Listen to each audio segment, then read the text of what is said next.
You're tuned in to RBLR, the home of Tampa Bay's Reveler Sports. 4 seconds left. In front. Happy moment. The Tampa Bay Lightning have won the first Stanley Cup. And the Tampa Bay Lightning have won the Stanley Cup. Lightning strikes twice.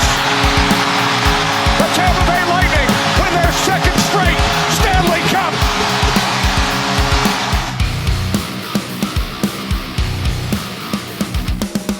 Welcome into RBLR Lightning. My name is Chris. We're here. We got another great show planned for you guys here with the Lightning. So with me to talk this evening is Mr. Jake Ricker. Jake, how are you doing on this wonderful evening here in Tampa, Florida? I'm doing good. Excited to get back and talking some more Lightning hockey. We're finally picking up the pace here. None of those, 6-day breaks anymore. We've hit the gas pedal, going full sprint for the end of the season here. So can't wait to get into it. We got 4 big games to cover here, so a lot of hockey to talk about. Just a little bit of news before we get into those. Bogosian will be back into the lineup tonight as we record here on this Tuesday, so that's definitely a good sign for the defensive depth. And then in the other bad note, I guess we lost Schuster to Anaheim on waivers, so I think getting Bogosian back is some good news, though. He's a veteran defenseman. I'd like to see him get a little more time on the ice and see how he can really play for us this year. He was with us and he left us and he came back, so Jake, obviously getting Bogosian back is a good sign for us. So are you looking forward to him returning to the lineup this evening? Absolutely. He's a guy who loves it here in Tampa Bay, and he's been a solid guy for us. And anytime you can get a under the body on that line is huge for the Lightning, especially when, they're specifically weak at that position. So having him back is a huge boost for our defense. And he's a pretty good defenseman overall. That's most saw. Sure get sent down, which we'll get into in just a minute here, but happy Bogosian is back. I know he's excited to be back, and hopefully he can pick up right where he left off, because if I remember correctly, right before he got hurt, he was playing pretty well, scoring a couple of goals every once in a while too, so hopefully he can jump right back into that. Yes, definitely glad to have him back, especially going forward here as we crunch down these last 2 months before we head into the playoffs. So let's just hope everyone can stay healthy from here on out, man. Some other news, Tkachuk did land in protocols, so that means he's going to miss at least this game tonight against Winnipeg. Could miss more time through this Canadian road trip. So he had points in 37 games this season. He's had some good games, some bad games. Overall, I think I've been pretty impressed with his play this year so far. So, Jake, do you feel like who do you think is going to take his spot, I should say, on this line coming up? Well, Tkachuk didn't play a ton. He'd been rotated in and out with, right.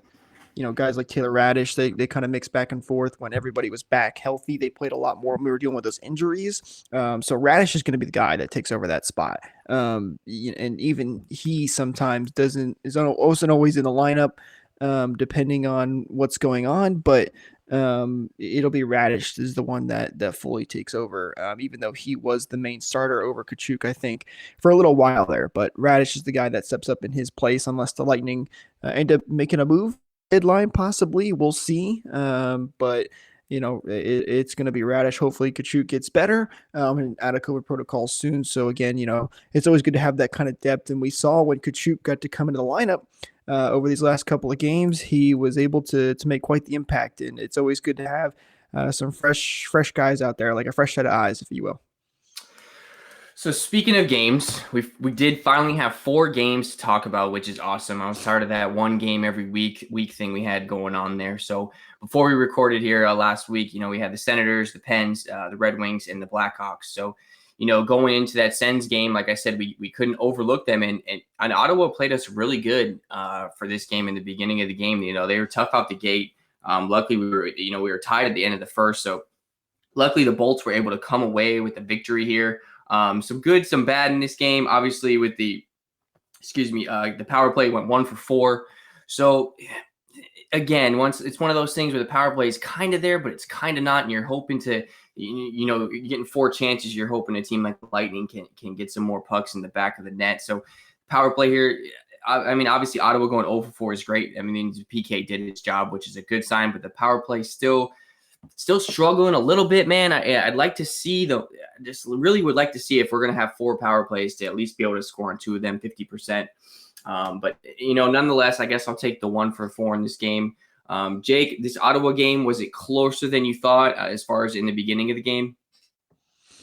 Well, listen, you've heard me say so many times on the show that you cannot underestimate any opponent. You've got to be ready for anybody. Anybody can win. But yes, it did surprise me. The Senators are a team you expect the Lightning to take care of no problem. But there's a theme that we'll get to in each of these games for the Lightning this season. Chris, I don't know if you remember, we talked about all the time how the third period could be an issue for the Lightning when they let teams get back into it. I don't think that's the problem anymore. I think the new problem, which we'll see in these games as we keep going, it's the first period. The Lightning have gotten off to some terrible starts in every single one of these games, and it started with here against the Senators. They went down 2-0 early in the first period. They were just playing from behind, playing slow. I don't know what it is, but these first period starts have become an issue for the Lightning. Luckily, they've done in almost every single game is they were like, okay, something's not working here. Probably got yelled at in the locker room a little bit by Cooper, and we'll get to how we now understand that Cooper has a very dark side to him that I don't think we knew about. But the Lightning turned it on and started playing really well. Luckily, tied it in the first period, as you mentioned. 1 for 4 in the power play, too, like you said. Not terrible. I'll take that, especially with the power plays been over the last couple of games. So, luckily, the Lightning have found a way, because they've been called the Tampa Bay find-a-ways this year. They found a way to get back on their game and ultimately get the win. But as we've seen in some of these games, too, you can't get off to these slow starts and expect to come back and everything will be fine at the end of every game because some of the teams you play are just too good and will not let you come back like that.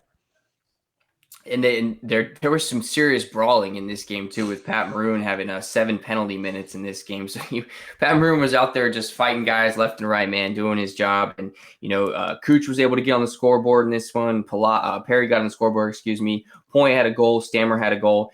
And my main man, Mikhail Sergachev, who has been absolutely on a tear lately, that wrister that they always talk about that he's got has just been phenomenal. He's got 3 goals, 2 assists in 4 games. Man, Jake, what is Sergachev doing right now that he's been missing? The first half of the season. He's obviously things have really changed here. Second half of the season. Yeah, that's a great question. He seems to kind of get on these every once in a while where he gets really hot and plays really well. I think a lot of that sometimes has to do with who he's playing with and his partner, and then he also loves to do his little move that he makes all the time where he can break guys' ankles. But when he starts to get too fancy with it and do that, and it can cost him too. We've seen that a couple of times. And I believe it was Brian Engblom who mentioned this on one of the broadcasts. It's when he tries to do it to the one side. For the life of me, I can't remember which one it is, but I believe it's when he tries to go to the right side. It's a much different move from when he does it when he's going to the left. The puck is basically exposed a lot more, and it's a lot easier for defenders to defend that move. And I think he's kind of learned from those mistakes because he was doing that a lot at the beginning of the year. And now when he pulls that move off, it's worked out a lot for him. He's also shooting the a lot more, which is good. As our great founder Phil Esposito would say, shoot the damn puck, guys. I mean, come on. So, and Sergachev has taken to that mentality where he is shooting a lot more, which is good, and he's been rewarded for it. So good for him. And I just want to take a second to point out Sergachev because he's really come on lately for the team. So I would say, like you said, the slow start in this game and plenty of other games has definitely has to change, especially come playoff time. We cannot continue to let that happen. It does seem like a role reversal from third to first now. So hopefully we can get that cleaned up because we all know what we're capable of when the firepower, gets going. As you can tell in this game, we scored 5 goals and we were able to come back from being down 2-0 early. So picked up the 2 points here, man. That was the most important thing. We talked about it in the homestand is trying to get these wins before we went on the road. So now, we can not much to talk about in this Pittsburgh game. Actually, there's a lot to talk about, and it's mostly bad because I would probably burn this tape and throw it away and just pretend like we never even played this game. So for the second time, yeah, exactly. The second time this year, Pittsburgh pretty much owned us, the home opener, and then this game, and then we kind of got revenge back up there. But man, this was just a really bad game from start to finish. Lightning seemed to try to hang around with penalty minutes and tons of fights in this game. It was just a really bad night, man. There was so much just didn't look right. A really bad slow start. Pittsburgh came out just wanting it more. The forecheck for Pittsburgh was phenomenal. We struggled at times to really get the puck out of the zone, and we've seen the Lightning do this before. And when teams trap us back there, man, we really struggle to get it out sometimes. And Pittsburgh was just able to take advantage of the opportunities that were given to them. Lots of turnover. We only had one power play in this game, so Pittsburgh's one of the least penalized teams in the league. So when you get those opportunities against them, I think you need to score, and we weren't able to do that in the one chance we had. And you could kind of just tell from the start, no matter what happened in this game, the Lightning just didn't have it. The skates weren't under them.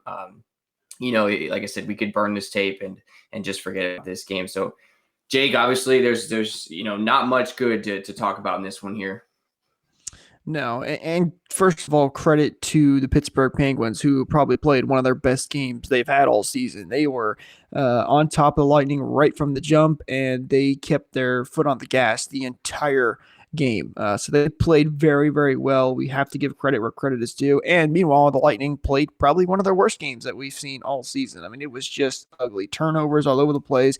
Weren't shooting the puck. They were giving Pittsburgh all kinds of room and odd man rushes. It was ugly, ugly, ugly, ugly, as what this entire game was. And I mentioned, the game against Ottawa, Lightning, again, same kind of thing, had a bad start in this one. But this time when you're playing against a team like the Penguins, who are a very good hockey team, especially when the Penguins are playing some of their best hockey, you're just not going to be able to come back. And that's exactly what happened. The Lightning kind of made a push a little bit there when they made a 2-1 hockey game. But then Pittsburgh was like, all right, that's enough of that, and ended up winning this game by a final score of 5-1. So, you can't get off to these bad starts all the time. Be able to come back sometimes, but when the other team is on their game like the Penguins were that night, it's not going to work out. But there was one part of the tape, Chris, that I think every Lightning fan has bookmarked and is not getting rid of, and that is when John Cooper absolutely lost it in this game. It was after the Lightning, there was a big scrum, which there was a lot of that too in this game as well, players pushing and shoving each other, and the Lightning were somehow coming away with the penalty. They were to go down, and the Penguins were going to get a power play, and Cooper absolutely lost it and was screaming and yelling. I believe it was Wes McCauley, and ended up getting ejected from the game. When was the last time you've seen a coach, any coach for that matter, get ejected from a game? Because I don't ever remember that happening. It's been a long time if I've ever seen it. I can't recall myself. I'm sure it's happened. I don't know if I've ever actually watched a game where it's happened, but I definitely know it's Cooper's first time. So who knows if it'll be his last? I mean, I would think so. Maybe, you never know. But that's probably one of the more animated, fired up Coopers I've seen in his tenure here with the Bolts. But I think it was all the frustration from the game in general. But I believe that call, I think Cooper had a valid argument. I'm sure he just went a little farther than he should have. But nonetheless, he was standing up for his team and his guys. And I think he knew at that point the game was almost out of reach. So I think he was just, I'm sure just venting a little bit to the refs and saying, hey, you could have made a better call. But it overall, like you said, it was a really bad game. Luckily, Cooper, he didn't face any more suspensions or anything. He was able to come back the next game. So bummer on that one, man. We'll burn the tape on that 5-1, and hopefully maybe down the road we run into Pittsburgh in the playoffs and we can have a great series with them, because good luck beating the Lightning twice like that. So Pittsburgh can have that one and enjoy the tape from that game. So after that, we had a back-to-back with the Red Wings. We talked about, Elliott would probably start net in this game, and he got the start, and he only allowed one goal. I thought this was probably Elliott's best game of the year, almost one of them. He had some really good saves for us. He looked more comfortable than he usually has this year for us. I think the defense played really well in front of him. It was a lot closer game than I thought when you look at the stat sheet, and the Lightning had 38 shots on goal. But, man, hats off to Nedeljkovic for Detroit, man. He had some crazy saves in this game. Could have been 6-1 easily. He really kept Detroit in this game. This game was really close all the way down to the end, even though we outshot him 38-23. So, Jake, was there anything in this game you saw that really stood out to you besides Nedeljkovic really standing on his head for Detroit? A couple of things, I still think the Red Wings got off to a pretty decent start for themselves in both the first and second periods. That was still an issue. Like I said, that's been a theme this whole week with the Lightning, as they're sometimes just letting these teams kind of run with it for a little bit and getting outshot or something like that. Again, luckily the Lightning were able to change that quickly. It didn't hurt him on the scoreboard because of Brian Elliott. He has really impressed me this year. I've been very happy. I know we talked about the beginning of the year what our expectations were for Brian Elliott. He's exceeded them for me. We were hoping, he was going to be Curtis McElhinney 2.0. I think he's been that. He's been fantastic in a lot of the games he's been in. He's won most of them as well, but you're right. This was probably one of his best games by far. I know he would love to have that one back that he did let in that he had saved, but then somehow was able to squirt through and kind of dropped it, I guess. And then ended up going through the 5-hole, correct. But other than that, I mean, he was really solid in this game, and the Lightning weren't putting up much goals on the scoreboard on the other end for all the way up until the third period. So it was a good thing that Elliott was on his game, because this could have been a lot uglier if he hadn't been. So big shout out to Brian Elliott in this game. He was fantastic, and we're going to need him throughout these next 2 months, because the Lightning have a lot more back-to-backs to come up. I believe they have 5 more back-to-backs in the rest of the season. He'll probably be playing some other games as well. And the back-to-backs are always tough, man. No matter who's in net, no matter who's playing, the guys are tired. And I can't even imagine playing a back-to-back hockey game, especially in the professional level. So props to these guys, because the back-to-backs are always tough mentally, physically on the team. But the Lightning power play did show up in this game. 3 for 4, man. That's what I'm talking about. That's what I want to see. The Lightning were able to capitalize on every opportunity they have. Stamkos was able to get on the board, Point got on the board, and Sergachev again got on the board. So I think the power play looked really smooth in this game. I wanted to bring that up because, it's nice to be able to go 3 for 4. The passing was really crisp in this game. I just thought the power play just looked really well overall. I think this is one of the better games. I know Detroit, I think they said they were last in the league on the PK, but still I think we took advantage of what we were given, because, all 3 goals were scored on the power play. So that just goes to show 5-on-5, we were struggling to get it done a little bit, and that could have been some tired legs. But like you said, Detroit did play pretty well in the first and through the second. You brought up a good point. It was 0-0 at the end of the first, so Detroit was definitely hanging around. We were able to close it out, in the third. But Jake, did you see anything on this power play that really stood out to you in this game? No, the power play has been good that whole week, I think, actually. This was the best night, but they at least, cashed in on at least one of their power plays in the last 3 games that they played in that week. And we've noticed that they have struggled over this season and not being able to get into that groove with everybody back. But it definitely looked like against Detroit, they were firing on all cylinders, and hopefully that can continue, because as we've talked about, that has been a point of concern for the Lightning, is that power play. And as we always say, you're not going to get many power play opportunities when it comes to the playoffs, and you have to take advantage of the ones that you do get. So they again, I feel Esposito, I think he was saying on the broadcast, he's like, it's because they're shooting the puck now. They're starting to make better choices. Sometimes that extra pass isn't always the right move. Kucherov took a couple extra shots on these power plays too that he normally wouldn't take, and they created chances. Those are the kind of things you have to do. And it paid off for the Lightning in this game. But now the question is, can they continue that moving into this next week and these next couple of games? Because it's one thing if you can go one game that's 2 for 3, but it's another if you can consistently, hit that 50% mark, like you were saying, game in and game out. And if that's the case, then the rest of the league's in a lot of trouble, because, man, if this power play gets going, we're already a dangerous team 5-on-5. So if this power play can get going, man, we could see some really high scoring games, and good luck to teams that got to face Vasy in net when we're able to put up 4 or 5 goals, because he's just not going to give up that many. He's just not going to. So overall, it was a slow start in this game, but we were able to come away with the victory. And in a back-to-back with your backup in net and tired guys in the ice, I'll take the 2 points any way I can get it. It wasn't a perfect game, but we were able to capitalize on the opportunities that were given us. And I think that's the most important thing, is to get those 2 points and get this win. So this next game against Chicago started the treacherous road trip. So the Bolts left home with the win against Detroit, moved on to Chicago. There's a lot that happened in this game. Obviously, the Bolts a franchise record for 3 goals in 32 seconds in this game, which is just absolutely phenomenal. You could see Fleury at the end. I think it was the second one. He broke his stick, I believe. I think Fleury was over it at that point. Everyone was getting on the scoreboard in this game. Corey Perry, Radish, Foot finally got on the scoreboard. Hedman had 2 goals, and Sergachev again with another goal. So the defense really had a good offensive game in this game. And you talk about it. You talked about how when the Lightning are shooting more from the blue line, we are a dangerous team. It seems to create more opportunities than always looking for that perfect pass.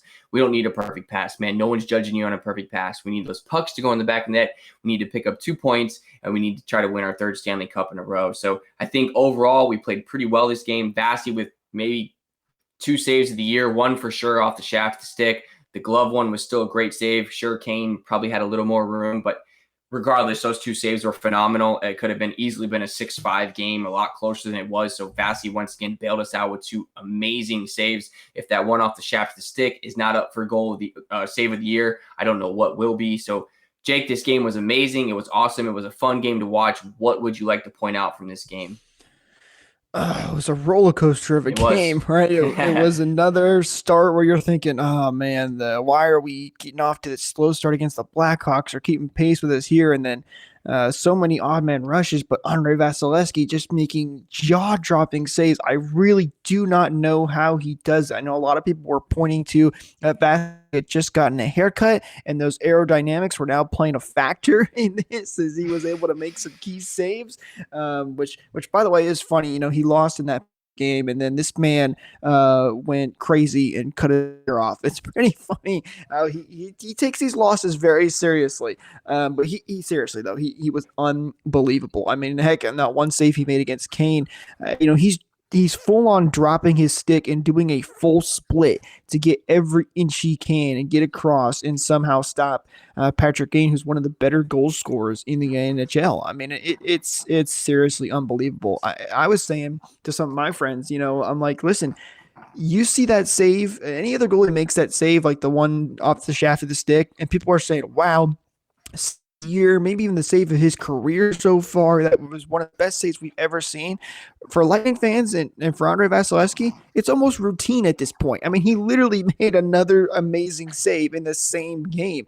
You just don't see that often from goaltenders like this. Andrei Vasilevsky is seriously one of the best goaltenders I have ever seen in a long, long time. He is truly a superstar. It's just, I can't wait to see what he does next and how he tops this one because it's crazy. It's absolutely unbelievable. And then as for the offense, they did finally turn it right back on. You mentioned those 3 goals in 32 seconds. That is so impressive. I remember I looked down at my phone for like 2 seconds and then I hear they scored. I'm like, what the heck happened? I looked away for just a second. Yeah, man. But hey, good on the Lightning to turn it on like that. And even when they have been down and had these slow starts, they're finding ways to get their groove back and showing that, listen, you can never take your foot off the gas when you're playing us, because if you do and you give us a chance, we will take advantage of it. We will make you pay. And that's exactly what they did in this game. Again, I would like to see the starts get better, but the Lightning took advantage of the Blackhawks when they let them get back into this game, and they made no mistake about it. Yeah, it's you can't take breaks when you're playing the Lightning, man. You can miss 3 goals in 32 seconds. So just don't move from your team. Bolts are on the ice because anything's capable with the fire we have. But you talk about it all, like we said with the Lightning, and it seems like no matter what adversity they face, they, like you said, they find a way to, whether it's now we can't play well in the first, we play well in the third, now we can't play. It seems to not matter. Somehow they just always seem they can't play a game, but when they do, they're unstoppable, and when they don't, they still find a way to win. So this team is going to be really, really hard to beat come playoff time. And you mentioned the man Vasilevsky himself.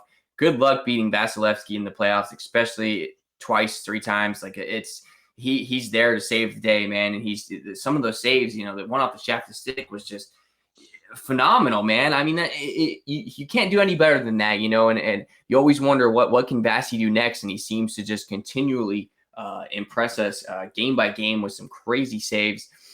The power play did struggle in this game, once again going 0 for 2. Only had 2 chances, but we weren't able to score on either of those. So we went from a 3 for 4 to an 0 for 2. So it kind of seems to have a roller coaster ride with the power play. Like I said, I've talked about it a lot. I want to see that consistency from the power play. I want to see us really just get going game by game and maybe knock on two if we can get a chance. So I think overall we looked good in this game. Like I said, a slow start, but we're able to put up 6 again. So, that's what we had 6 goals and then 5 goals against the Senators. So the Bolts can definitely score some points, man. And it's going to be tough to stop come playoff time when you have a guy, like Vasy in net. So we were able to come away with the victory in this game. I thought it was an important win to start this road trip off, as we play the Jets tonight as we record here on this Tuesday. But before we get into before we get into these upcoming games, the defensemen have really played a big role in these past couple games. They said the Blue Liners have 5 goals and 12 points over the past 2 games. So that just goes to show that when the defense is shooting from the blue line, we definitely seem to get better advantages of the net, and I think that comes along with rebounds. You got guys like Sorelli and Killorn in front of the net for your tip. And then you got guys like Sergachev who have a really good shot from the blue line, and when he takes it, it's hard to find that puck. Also, I think the Lightning have done a really good job screening lately. I think their screens have gotten really good. I think the screening has improved a lot, which leads to easier shots for guys like Sergachev and Hedman from the blue line. So, Jake, what have you seen from the defensive core over these past couple games that we're able to just seem to find the net? I love that they're jumping up on the plays and taking advantage of when they see an opportunity. That's been a key thing for the Lightning for a long time now. Go back a couple of years, the Lightning are always at the top when it comes to defenseman goals. They're always at the top of the league for that, and they're starting to do that again as we saw all the defensemen contributing. And what they're also so good at is when these defensemen are able to jump up on the play. Hedman's up there trying to take a shot. The forwards know that when they see Hedman up close and looking like he's going to walk in and take a shot, one of them needs to be back just in case that shot gets blocked or picked off or something like that. And they can still have at least 2 players back. They're usually pretty good at doing that as well. So that has helped. But the defensive core overall has just been firing on all cylinders, especially, guys like we talked about earlier, Sergachev. Who's playing some of his best hockey right now. Heck, even Cal Foote got on the scoring recently where he jumped up on a play, had a wide open net on that rebound.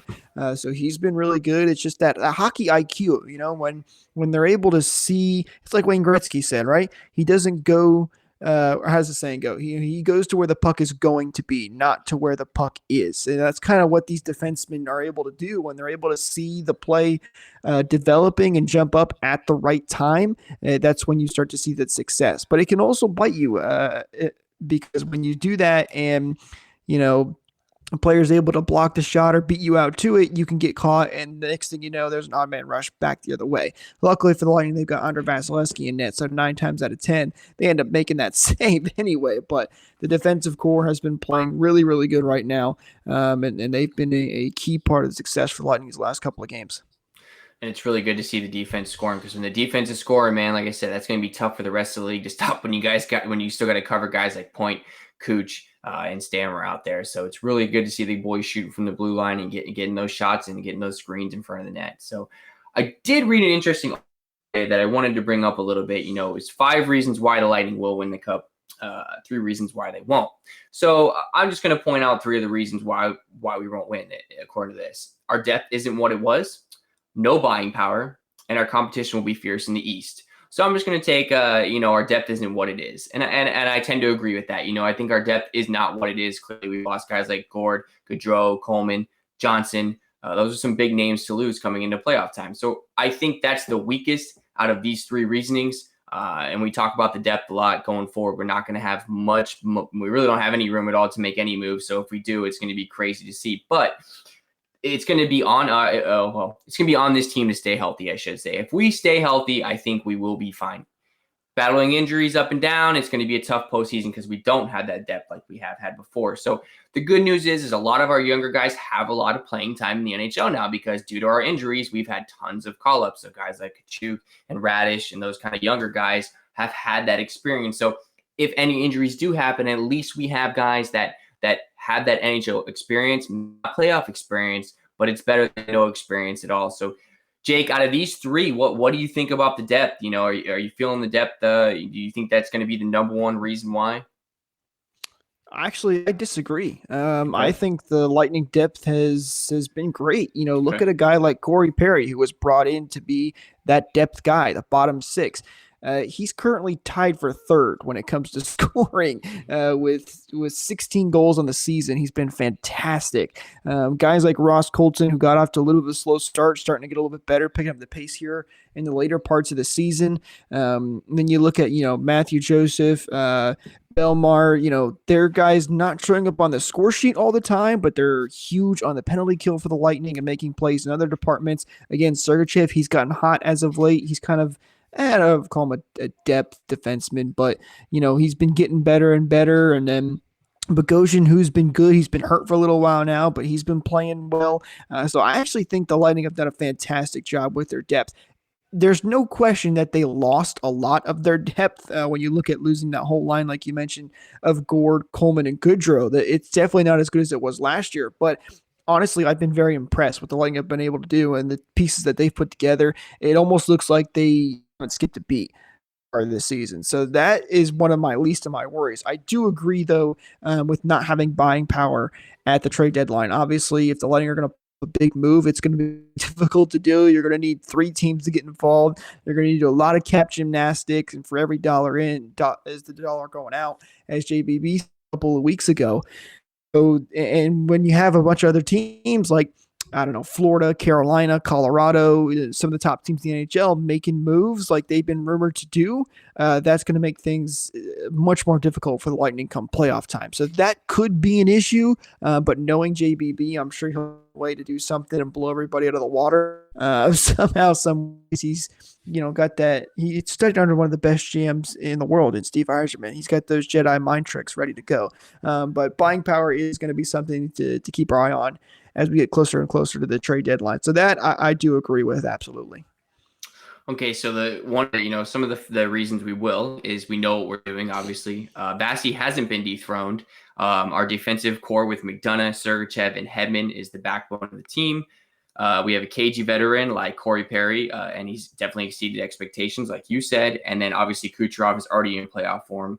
In 10 road games, Kucherov has 8 goals and an assist. The Lightning, as Kucherov goes, the team is 14-5 when he's been healthy enough to play in those wins. Kucherov is on 27 points in those games. So I think Vasy is the reason we keep going, man. I think that beating Vasy, best of 5, best of 7 is just not going to happen. I really contribute a lot of our wins to Vasy. I know it's a team game, but man, oh man, is it nice to have a star like Vasy in net and not have to worry about it come playoff time, man. I don't worry at all when Vasy's in net. He has some bad games here and there, but man, playoff Vasy is a different Vasy. Like you said, he cut his hair. He's locked in the zone, no more wavy flow. He's down to the short head. So I think Vasy is what it comes down to come playoff time for us. Obviously, there's other things too, but I think, in my opinion, Vasy is the most important player on this team. We go through him. So, Jake, how are you feeling about these? Do you think Vasy is the reason that we have another shot at three-peating? Yeah, no question. Vasilevsky is